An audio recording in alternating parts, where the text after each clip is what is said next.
بغض النظر ما يظهر نتائج تحقيقات من تطور آليات وأساليب العمل في موسم الحج لن تتوقف إن شاء الله، وتوجه للجهات المعنية مراجعة الخطط المعمولة بها والترتيبات كافة.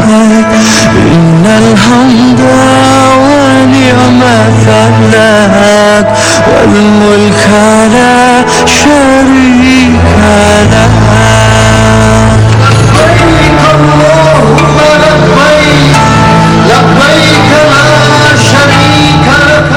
Bismillahirrahmanirrahim. Pemirsa TV One dimanapun berada, saya ingin mengajak kepada kita semuanya untuk mendoakan saudara-saudara kita yang menjadi syuhada di Mina. Kita baca satu suratul Fatihah. Mudah-mudahan semua amal ibadah mereka diterima oleh Allah. Ridha'illahi ta'ala. Al-Fatihah. A'udzu billahi minasyaitonir rajim. Bismillahirrahmanirrahim. Alhamdulillahi rabbil alamin arrahmanir rahim maliki yaumiddin. Iyyaka na'budu wa iyyaka nasta'in ihdinas siratal mustaqim siratal ladzina an'amta 'alaihim ghairil maghdubi 'alaihim waladdallin. Amin. Bismillahirrahmanirrahim. Alhamdulillahi rabbil alamin. Allahumma salli wa sallim ala sayyidina Muhammad wa ala ali sayyidina Muhammad.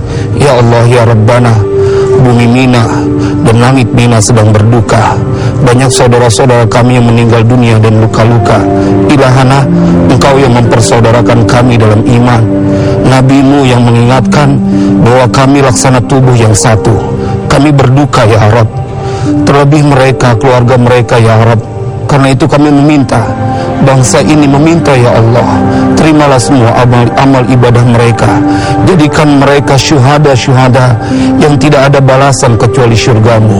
Ilahana, mereka hanya berpindah tempat dari kehidupan dunia. Bahagiakan mereka ya Allah, ganti semuanya dengan kebahagiaan yang tiada berbatas ya Rabbana. Ilahana ya Maulana, kuatkan keluarga mereka yang ditinggal. Jadikan ini sebuah pelajaran untuk meyakinkan di dalam hati bahwa bertemu denganmu adalah sebuah cita-cita yang perlu untuk dilakukan pengorbanan. Ikhlaskan mereka semua ya Allah, karena memang hidup adalah sementara. Rabbana hablana min azwajina wa dhurriyyatina qurrata a'yun waj'alna lil muttaqina imama. Rabbana atina fid dunya hasanah wa fil akhirati hasanah wa qina adzaban nar wa adkhilna al jannata ma'al abrar ya aziz ya ghafar ya sattar ya rabbal alamin. Sallallahu alaihi wasallam Muhammadin wa ala alihi wasallam walhamdulillahi rabbil alamin. Amin ya rabbal alamin.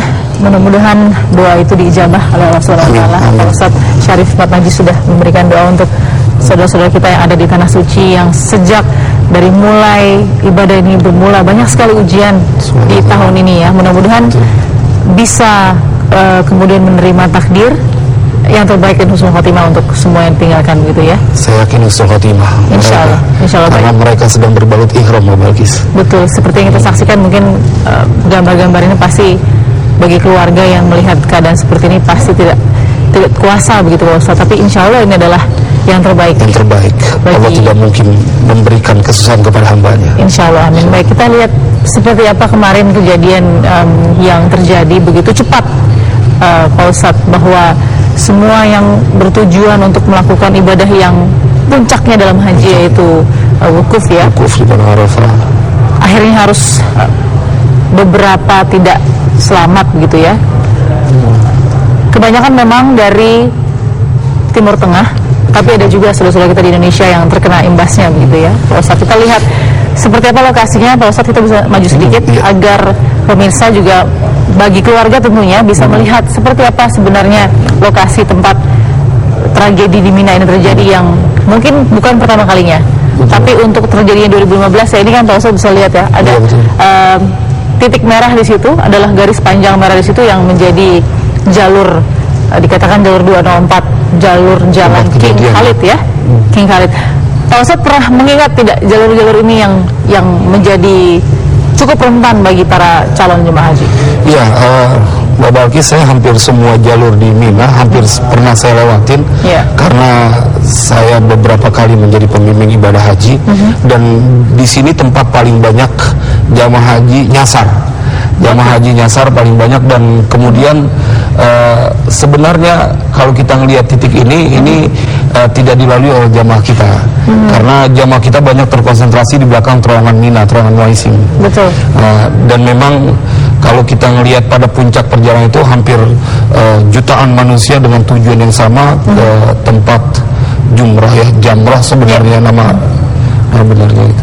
Nah, kalau melihat begitu ya Pak Ustadz, pergi haji saat ini meskipun sudah memasuki tahun 2015 ya, kita lihat di sini sepertinya tidak juga serta-merta bisa memastikan bahwa ini akan baik-baik saja, semua sudah membaik.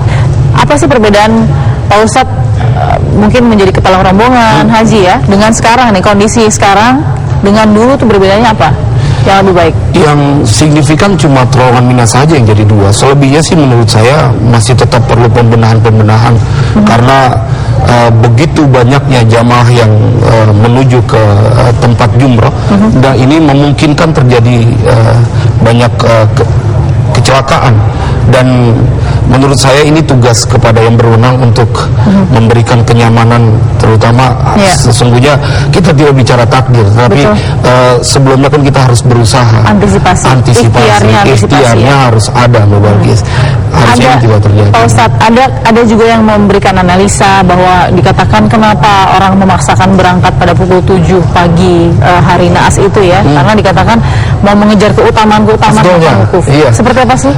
Saya sih tidak serta-merta menyalahkan mereka karena memang Nabi melakukan itu, tetapi tentunya dengan kondisi sekarang tidaklah mestinya kita memaksakan untuk mengambil keutamaan kalau pada akhirnya terjadi bahaya, karena Nabi saja marah betul kalau udah urusan kesehatan, keselamatan jiwa, fikih itu bisa dikalahkan demi keselamatan. Oke, karena selamat itu kebaikan bersama juga. Betul. Dan saya setuju dengan untuk Kementerian Haji, untuk Kementerian Agama kita udah ngatur tuh jam-jamnya.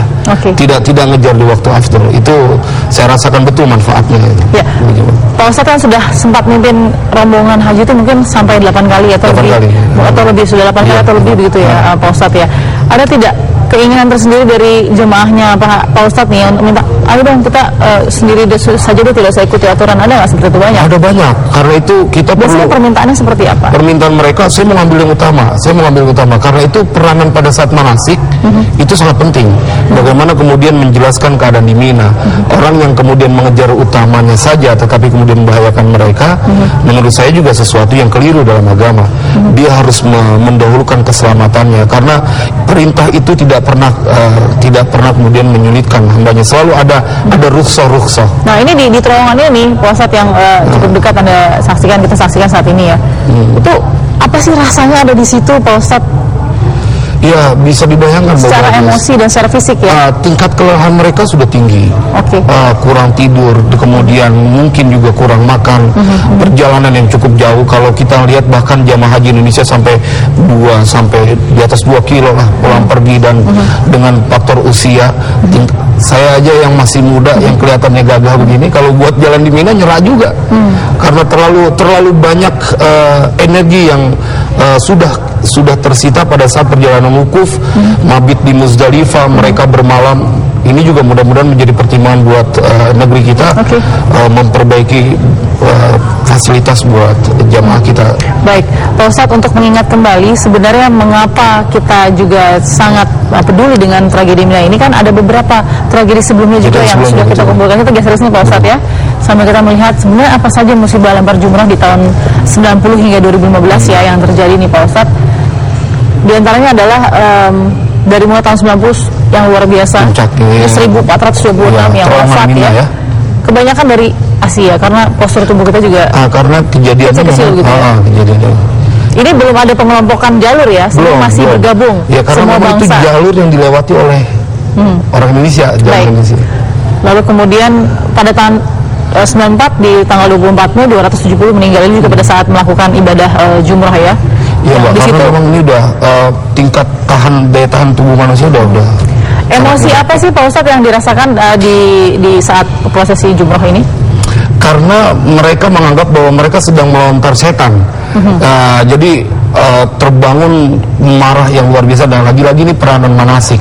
Seharusnya yang mereka lontar adalah nafsu syaitani yang ada dalam jiwa dibuang di sana gitu. Seharusnya kalau kayak begitu kita enggak sempat juga ada kejadian yang sampai terdempet di ujung pembatas jumrah ya, kalau tidak salah ya itu ya. Itu seperti apa yang didengar Pak Ustadz ceritanya? Iya, kesulitannya ketika kita sudah masuk ke dekat dinding Jamarat itu, maka untuk keluar juga perlu ekstra tenaga tuh.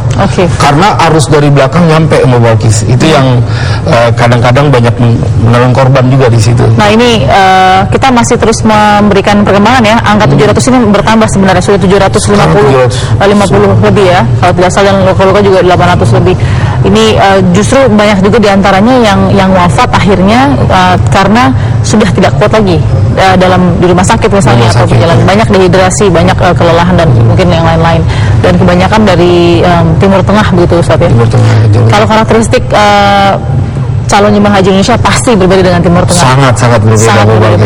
Kita akan sambung lagi nanti Pak Ustadz ya, Pak Ustadz Syarif juga dengan beberapa saksi mata ya, yang juga dulu menjadi korban dari tragedi Mina. Tapi kita juga akan lihat bagaimana perkembangan terbaru dari Mekah, karena ada rekan kita juga di sana.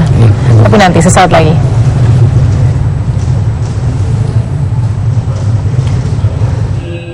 ولولا كلمة سبقت من ربك لقضي بينهم وإنهم لفي شك منه مريب